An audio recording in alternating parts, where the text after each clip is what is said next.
I'm Mark Rudin, welcome back to Nomad Boatbuilding, and we're working on the Catalina Wherry. We're at the stage of the process where we're going to frame out the boat. Now this is a glued plywood hull.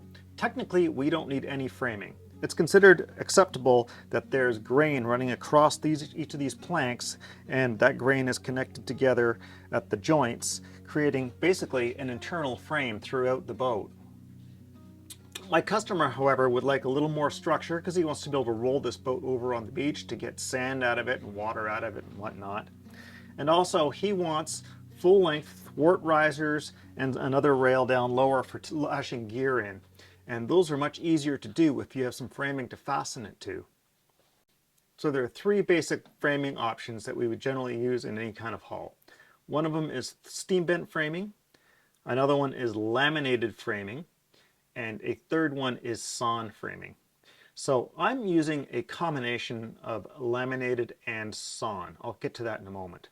Now the reason I don't want to use steam bent framing, which would be the most traditional to this style of boat, is that I don't personally really like steam bent frames a lot of the time. I don't like the fact that you've got little nooks and crannies scattered throughout the boat in which dirt can collect, and these are also areas that are really hard to maintain throughout the lifetime of the boat. It's hard to get in there to repaint or revarnish. It's hard to get in there to clean. And also, in order to use steam bent framing, we basically need to put a fastener through every single plank lap. I don't really want to have to do that with this particular boat because we have this nice watertight monocoque hull right now. The more holes I put in it, the more chances it has to leak, the more chances it has for a little bit of water incursion. And I can avoid that. I'm going to use a combination of sawn and laminated frames for this reason. I like the sawn frames because they're relatively fast. I work with some wider pieces of stock. I can make patterns like this and then just lay it on that stock to cut those patterns out. What I've decided to do is use some slightly narrower pieces of material because I had a bunch of stuff on hand that wouldn't allow me to use a full width plank for each frame, but it would allow me to rip it into two pieces and use narrower pieces of framing in order to make up each frame.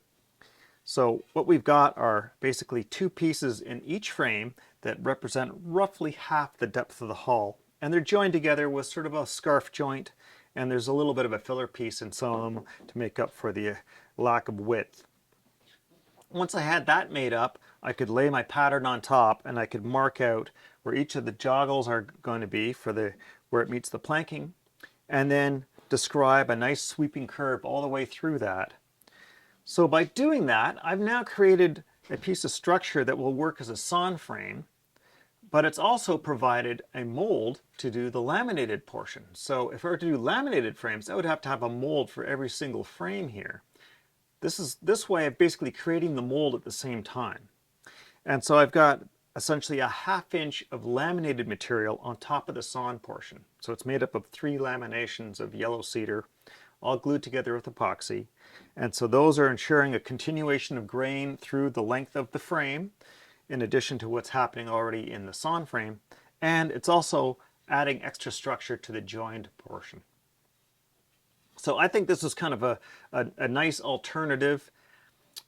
Well, it's hard to know how practical it was in terms of time, but I feel like it was more practical to do it this way than it was to make up a bunch of molds in order to do laminated frames all on their own. And it allowed less processing material to get to that point as well. How you fit these into the boat depends on what your orientation is going to be. And with a lot of sawn frames, typically the orientation is square across the boat. They usually follow these station lines. I decided to do mine square to the shear plank and kind of square to the shear itself. So each of these frames kind of takes a slightly skewed orientation across the planking.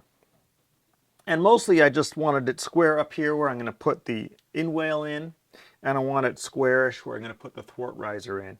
And that's just to make those jobs a little bit easier to fit. But it means a little more farting around with the rest of this. But realistically, you're going to fart around with the fitting no matter what. So it doesn't really matter what my orientation really is. So what I've done is I've only patterned one side of the hull, and I've made up 2 frames off of each of those patterns, Once we get to the other side of the hull, there's going to be some slight differences. That's not really a big deal. We have to do a bunch of fitting anyway. And now because I'm going to be gluing these in with epoxy, I've got some wiggle room and I have to decide how fussy I want to get with the fits. And I came to the conclusion that if I can get these fits within about a 32nd of an inch of the final fitting, that's close enough. Give myself a little bit more slop in areas where it would just be too inconvenient or just too time consuming to try and move beyond that level of fit. Down here, for instance, at the tail end of the frames, I've found that it's harder for me to get a good fit against the bottom for various reasons. If I wanted to chase up on it, I would have to start juggling the frames down, and all these laps would start to interfere at some point, and I'd start to lose my fit that I'm getting throughout the rest of it much more quickly.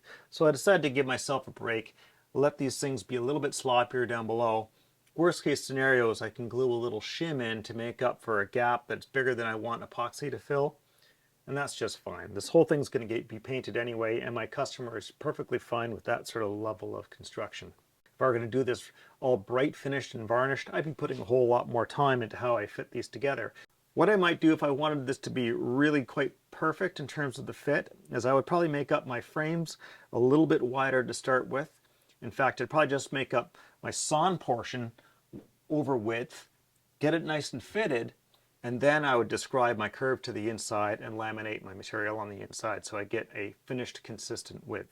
I didn't do that in this case. I just decided how wide I was going to make this framing at a few different points along the way, and I decided I would just be very conservative about how much material I took away as I started to work my way down towards my final fit. Ultimately, I'm going to be notching for my in-whale anyway, and I'll probably have to do a little bit of notching for my thwart riser.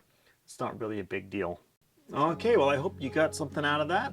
Now, I want to thank everybody who helps me out on Patreon. If you can help me out on Patreon too, I really appreciate that. Link in the corner down in the description. And I want to thank everybody else for watching. And until next time, keep your stick on the ice.